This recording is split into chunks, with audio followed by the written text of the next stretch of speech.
십계명은 하나님께서 우리의 삶을 보람되고 가치 있게 살아가도록 주신 10가지의 가장 중요한 계명입니다.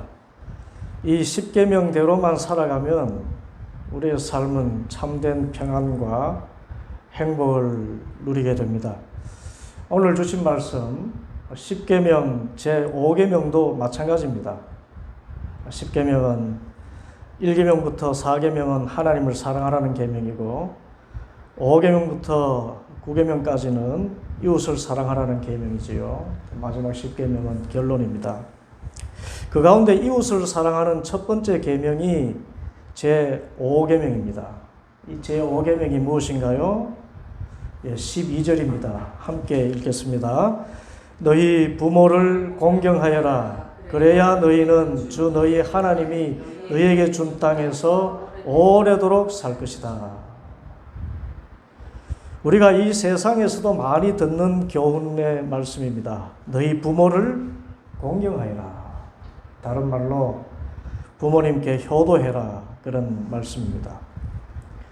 이 효도에 관해서는 세상의 많은 성현들의 가르침이 있습니다.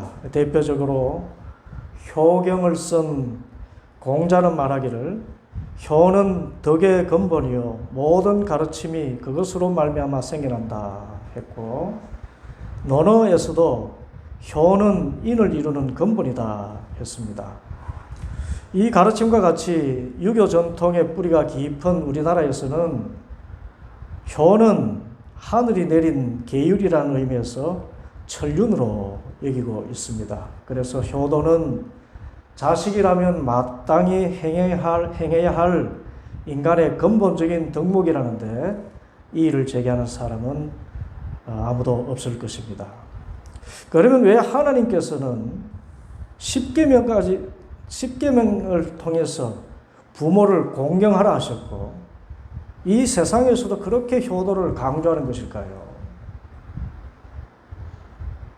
무엇보다 하나님께서 왜 사람이 지켜야 할 가장 중요한 10가지 계명 가운데 하나로 부모 공경을 계명으로 주셨을까요?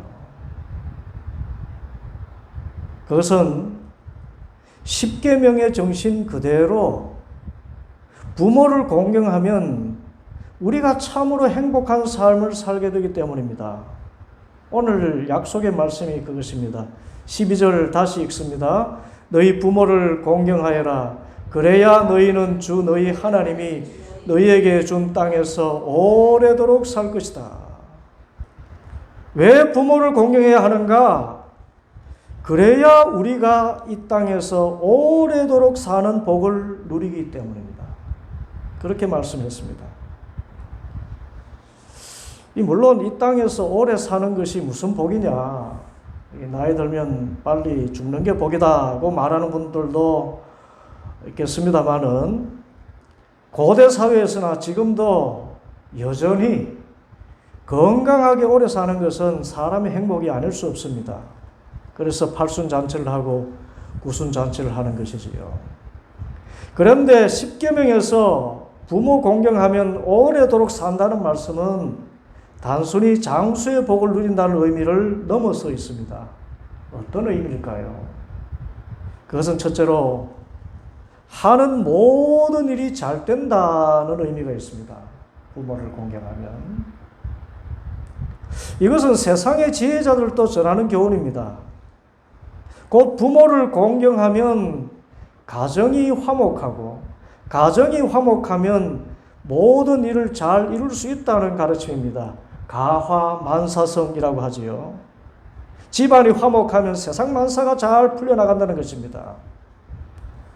그래서 우리는 가정의 화평을 위해서 최선을 다해야 합니다. 가정의 화목이 곧 내 삶의 행복을 결정하기 때문입니다. 그 가운데 우리가 지켜야 할 최선의 도리는 부모를 공경하는 것이다. 고 하나님께서 말씀하고 계신 것입니다. 우리 가정에는 3가지 관계가 있지요. 부모와 자식 간의 관계, 남편과 아내와의 관계, 그리고 형제 자매들 간의 관계입니다. 이 세 가지 관계가 원만해야 가정이 화목한데 그 가운데 부모와 자식의 관계가 가장 중요하고 이 관계가 원만하려면 자식이 마땅히 부모를 공경해야 한다는 것입니다. 이 말을 의아하게 여기시는 분들이 있을 것입니다. 왜냐하면 요즘 세상에서 가정의 중심은 부모가 아니라 자식이기 때문입니다. 부모가 능력이 없으면 자식에게 무시당하는 것이 당연하고 부모도 자식에게 아무 말도 못하는 현실에 무조건 자식이 부모를 공경해야 된다는 말에 반감을 가질 수도 있는 것입니다. 그러나 근본적으로 사람이라는 존재는 하나님께서 부모의 피를 물려받도록 하는 방식으로 이 땅에 생명을 가지고 살기 때문에 내게 생명을 준 부모를 공경하는 것은 하나님을 공경하는 것과 같이 사람의 마땅한 본분이라는 것입니다. 자식은 부모를 닮지요. 부족한 것도 닮지만 좋은 것도 닮습니다. 많은 사람들이 부모의 부족한 것을 닮은 것에 속상해하고 부모를 원망하기도 하지만 반대로 부모님에게 물려받은 좋은 것을 가지고 지금 이 세상을 살아가고 있는 것입니다. 최소한 내 부모가 가정을 이루어서 나를 양육할 정도의 삶을 산다는 것만으로 나 또한 내 부모처럼 가정을 이루고 내 자녀를 양육할 능력을 가졌다는 반증이기 때문입니다. 그리고 이 세상의 피조물 가운데 가장 존귀한 존재가 사람인데 만세 전에 나를 이 세상에 보내시기로 작정하신 하나님께서 내 부모의 피와 태를 통하여 사람으로 이 세상에 나게 하신 그 섭리를 생각할 때 우리는 부모님께 불평할 일보다 감사할 일이 1000배는 더 많은 것입니다. 그래서 내 눈에 아무리 부모가 부족해 보여도 부모님은 나에게 하나뿐인 생명을 주셨고 무엇보다 나에게 생명의 근원이신 하나님을 믿고 예수님을 주님으로 모시고 살게 해주셨다면 더욱더 부모님을 그 존재 자체로 공경해야 하는 것입니다. 이런 의미에서 효자는 하늘이 내린다는 옛 어른들의 말이 옳다는 생각을 하게 됩니다. 누구나 효자가 될 수 있지만 아무나 효자가 되지는 않습니다. 하나님께서 부모를 그 존재 자체로 공경할 수 있는 가르침을 주시고 깨달음을 주셔야 효도할 수 있기 때문입니다. 어떤 의미로든 부모를 공경하면 그 가정은 화목의 기초 위에 든든히 서게 됩니다. 여기서 부모의 사랑과 능력이 먼저냐, 자식의 효도와 공경이 먼저냐 따지는 일은 무의미합니다. 왜냐하면 하나님께서 이웃사랑의 첫 계명으로 자식을 사랑하라 하시기 전에 부모를 공경하라 하고 말씀하시기 때문입니다. 그리고 자식을 사랑하라는 계명은 필요 없는 것이 악한 부모라도 자식은 사랑하지 않을 수 없기 때문입니다. 네 자녀를 사랑하라 이런 계명은 주실 필요가 없어요. 왜냐하면 부모는 자식을 사랑하지 않을 수 없기 때문입니다. 최근에 오래된 영화입니다만은 리암 니슨이 주연한 영화 원 올 라이트를 보았습니다. 거기에 나오는 주인공 남자 두 사람이 친구 사이인데 이 두 사람 모두가 수십 명의 사람을 죽인 악인들입니다. 그런데 한 친구의 아들이 다른 친구의 아들을 폭행하고 죽이려고 하자 그 다른 친구가 보고서 그 친구의 아들을 총으로 쏘아 죽입니다. 일종의 정당방위인데 여하튼 자신의 아들을 죽였다는 이유 하나로 40년 지기 친구들이 원수가 되어 싸웁니다. 두 사람 모두가 자기 아들을 자기 생명보다 더 사랑한다는 이유였습니다. 자식이 무슨 일을 했건 내 자식을 죽였다는 것 자체로 용서치 못할 죄고 또 내 자식을 죽이려 했다는 이유 하나로 아이를 방어해야 되는 그런 아버지의 그 모습을 나타낸 것입니다. 그런데 이 영화가 실제 공감이 갔습니다. 예수님 말씀처럼 악한 자라도 자식에게는 좋은 것을 줄 안다는 말씀이 제 경험에도 맞기 때문입니다. 저도 자식의 눈에는 부족함이 많은 아버지이겠지만 자식 사랑하는 마음은 하나님이 심어주신 것이 분명합니다. 아무리 미운 짓을 해도 그래도 자식을 아끼는 마음이 자식에게 섭섭한 마음보다 100배는 크기 때문입니다. 그래서 하나님께서는 가정을 위해서, 가정의 화목을 위해서 자식을 사랑하라는 계명을 따로 주시지 않고 오직 너희 부모를 공경하라는 계명만 주신 것입니다. 이런 의미에서 부모는 이 땅에서 하나님을 대신하는 존재입니다. 하나님이 우리의 영원한 아버지로서 우리 사람들을 사랑하시고 위하여 죽기까지 하신 분이시기 때문에 부모도 하나님의 형상을 닮아서 제 자식을 위해서는 죽을 수 있는 유일한 존재입니다. 그리고 그만큼 자식을 축복할 수 있는 사람도 부모 외에 없습니다. 부모보다 자기 자식을 축복할 수 있는 사람은 없습니다. 그리고 축복은 하나님께서 주시는 것이지요. 그런데 하나님께서는 이 부모의 이 본능적인 축복의 마음을 사용하셔서 자녀들을 축복하셨습니다. 그래서 구약 성경에 보면 야곱과 에서가 아버지 이삭의 축복 기도를 받기 위해서 온갖 힘을 다 쏟는 것을 보게 됩니다. 눈먼 아버지의 축복 기도가 무엇이기에 그렇게 장자권을 두고 불화가 있습니까? 왜 야곱과 리브가가 장자의 축복을 받으려고 거짓말과 사기 행각까지 벌입니까? 그만큼 아버지는 하나님 아버지의 대리인으로서 자녀를 축복할 권한이 있다고 믿었기 때문입니다. 그리고 그 축복 기도는 그대로 이루어진다고 믿었기 때문입니다. 실제로 이삭의 기도대로 야곱은 형 에서보다 뛰어난 이름을 얻고 이스라엘의 족장이 되었습니다. 이후 야곱이 12아들에게 마지막으로 기도한 것도 그 아들들의 지파에 그대로 이루어졌습니다. 그만큼 아버지라는 존재는 자식에게 대해서만큼은 하나님의 마음을 가진 존재임을 반증하는 것입니다. 그러므로 어떤 깨달음을 통해서건 자식이 부모를 공경하면 가정은 참된 화평을 얻고 나아가서 부모의 축복대로 하나님께서 일하셔서 자녀들이 하는 일이 잘 풀려나가기 때문에 모두가 오래도록 평안을 누리며 살게 되는 것입니다.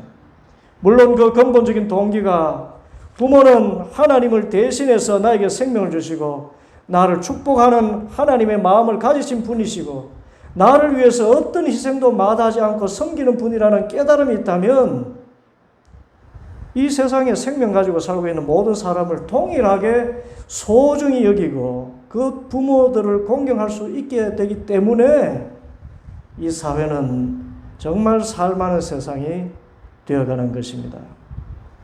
둘째로 부모를 공경하면 오래도록 산다는 뜻은 이 세상에 하나님의 나라가 이루어진다는 큰 뜻이 있습니다. 와, 부모 공경하는 것이 무슨 거창하게 하나님 나라까지 관계가 있는가 의아해하실 분도 있겠습니다만은 십계명의 정신을 선언한 십계명의 서문을 먼저 생각하면 그 뜻이 분명해집니다. 십계명 제5계명 부모를 공경하라는 계명도 이 십계명 서문의 선언 아래 있습니다. 십계명 서문을 다시 읽습니다. 출애굽기 20장 2절입니다. 함께 읽습니다. 나는 너희를 이집트 땅 종살이하던 집에서 이끌어낸 주 너희의 하나님이다. 너희 부모를 공경하여라. 너희 부모를 공경하여라고 말씀하신 하나님은 우리를 이집트 땅 종살이하던 집에서 이끌어낸 주 우리의 하나님이시라 하는 말씀입니다. 이 선언이 어떻게 부모를 공경하라는 말씀과 연관이 있을까요?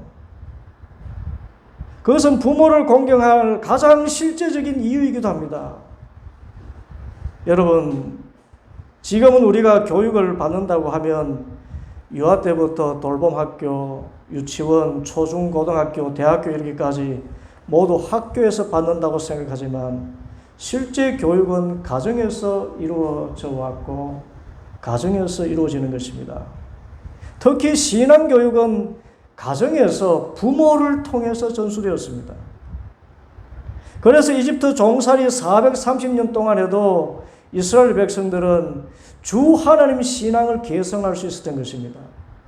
부모가 자식에게, 그 자식이 또 자신의 자식에게 아브라함의 하나님, 이삭의 하나님, 야곱의 하나님, 나의 하나님, 너희의 하나님, 우리 하나님은 저 유리방황하던 아브라함을 선택하셔서 믿음이 조상이 되게 하시고, 지금 비록 우리가 종살이하고 있지만 우리를 이곳에서 심히 창대하게 만드신 주님이시다. 언젠가 반드시 하나님께서 우리를 이 종살이하는 집에서 이끌어내실 것이다. 이 가르침을 부모가 자식에게 한 것입니다. 그 세월이 430년입니다. 놀랍지 않습니까?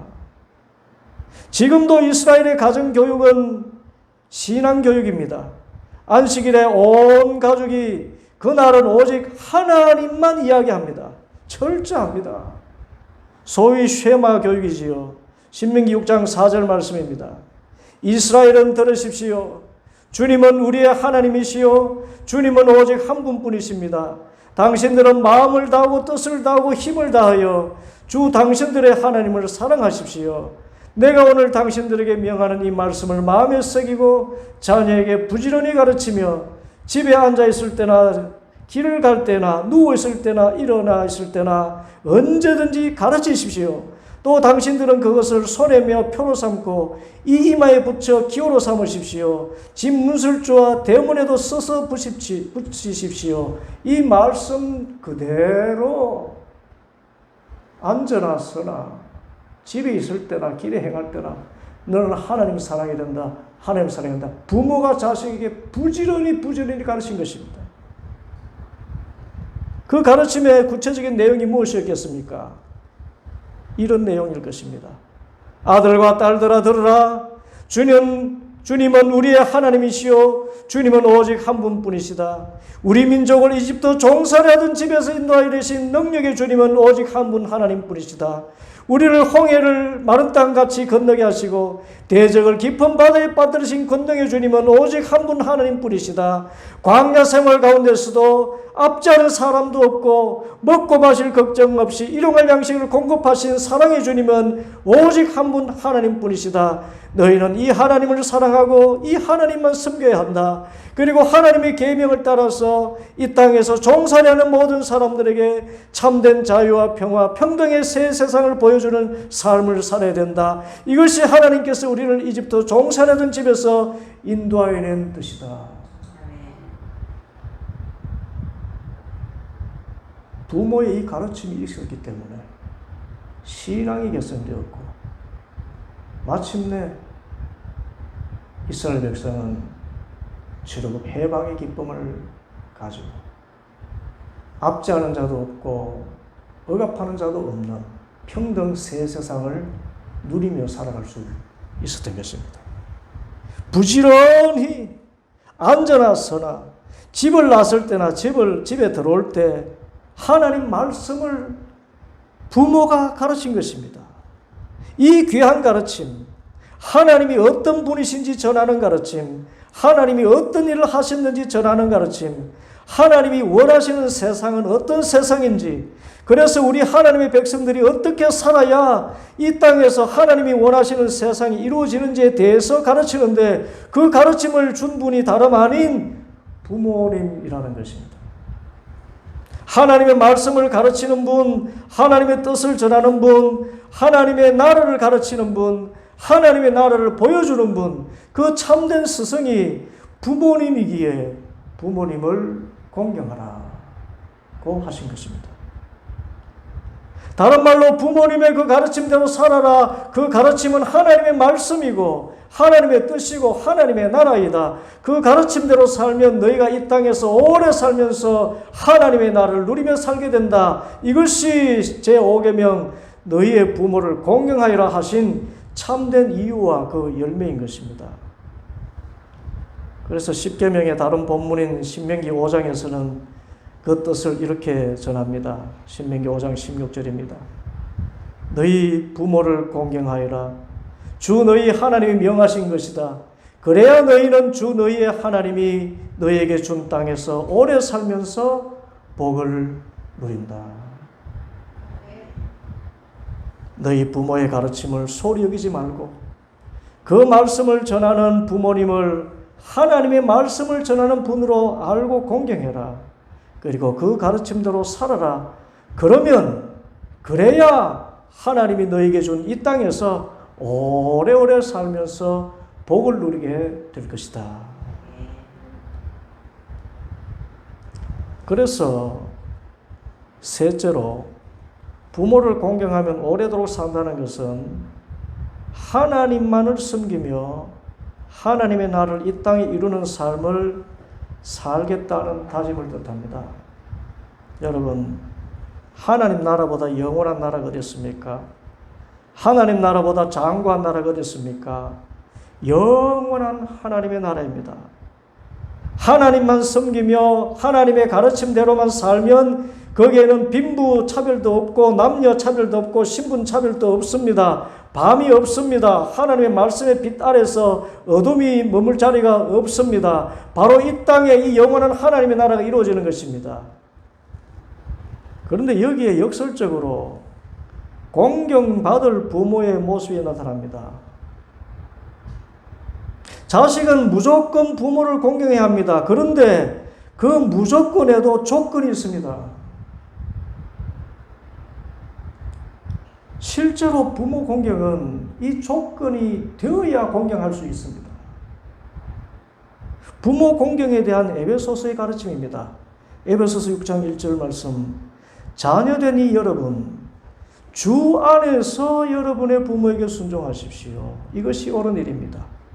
네 부모를 공경하라고 하신 계명은 약속이 딸려있는 첫째 계명입니다. 네가 잘되고 땅에서 오래 살 것이다 하신 약속입니다.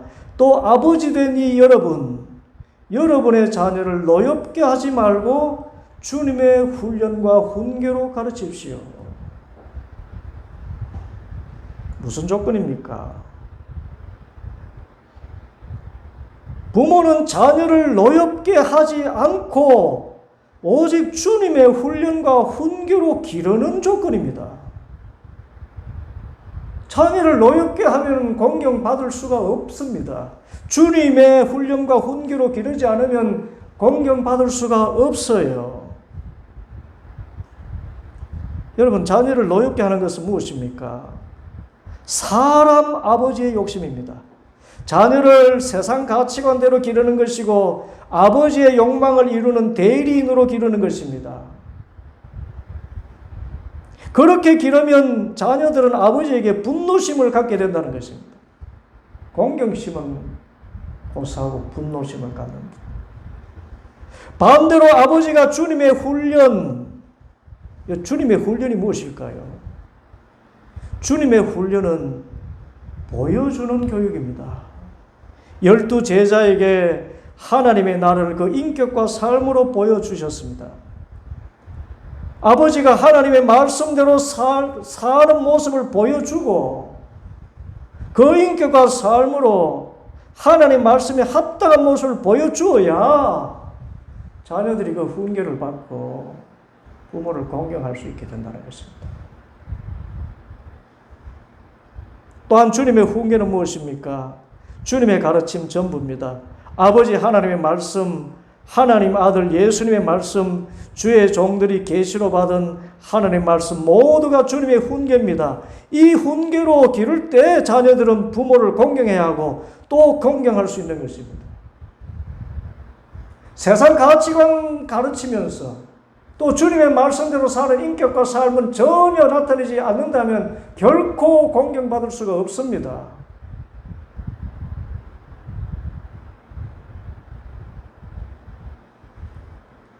그래서 부모를 공경하라는 이 말씀 속에는 부모들이요 정말 너희 부모들이 너희들을 가르친 것처럼 하나님의 말씀을 삶으로 보여주면서 가르치고 하나님의 말씀을 전하고 하나님의 말씀만을 유일하고 참된 가치관으로 전하는 삶을 살아라 라는 부모에 대한 명령이 함께 포함되어 있는 것입니다. 그런 부모는 반드시 공경해야 된다. 그런 부모를 공경하지 않으면 땅에서 잘 되지 못한다. 반대로 그런 부모를 공경한다면 반드시 너희는 땅에 사는 모든 일이 잘 풀리고 하나님 나라를 맛보게 되고 하나님 나라를 이 세상에 전하는 큰 일을 감당하는 하나님의 자녀가 될 것이다. 그 말씀이 너희 부모를 공경하라 하신 시편의 뜻인 것입니다. 그래서 잠언 기자는 한 사람의 부모로서 당당하게 선포합니다. 잠언 3장 1절에서 6절 아이들아 내 가르침을 잊지 말고 내 계명을 네 마음에 간직하여라. 그러면 그것들이 너를 장수하게 하며 해가 갈수록 더욱 평안을 누리게 할 것이다. 인자와 진리를 저버리지 말고 그것을 목에 걸고 다니며 너의 마음속 깊이 새겨두어라. 그러면 하나님과 사람 앞에서 네가 은혜를 입고 귀중 여김을 받을 것이다. 너의 마음을 다하여 주님을 의뢰하고 너의 명철을 의지하지 말아라. 네가 하는 모든 일에서 주님을 인정하여라. 그러면 주님께서 네가 가는 길을 곧게 하실 것이다. 이 부모의 가르침, 이 부모의 가르침에 순종하는 자녀들, 이 부모를 공경하는 자녀들, 그들이 복이 있어서 땅에서 오래도록 살게 된다 하신 말씀입니다. 그러므로 우리들은 부모된 우리들은 자녀들을 노엽게 하지 말고 주님의 훈련과 훈계로 길러야 합니다. 그리고 이런 부모님을 공경하여 그 가르침을 소중하게 여기고 실천하여 살면 하나님이 생명 주셔서 살게 하신 이 땅에서 오래도록 평안한 삶, 영원한 하나님 나라를 보여주고 이 하나님 나라를 오래도록 누리며 살다가 영원히 누리는 삶을 살게 되는 것입니다. 너희의 부모를 공경하여라. 그래야 너희는 주 너희 하나님이 너희에게 준 땅에서 오래도록 살 것이다. 공경받는 부모가 되고 부모를 공경하는 자녀들 되어서 하나님이 주신 땅에서 오래도록 사는 모든 성도들 되기를 간절히 바랍니다. 기도하겠습니다.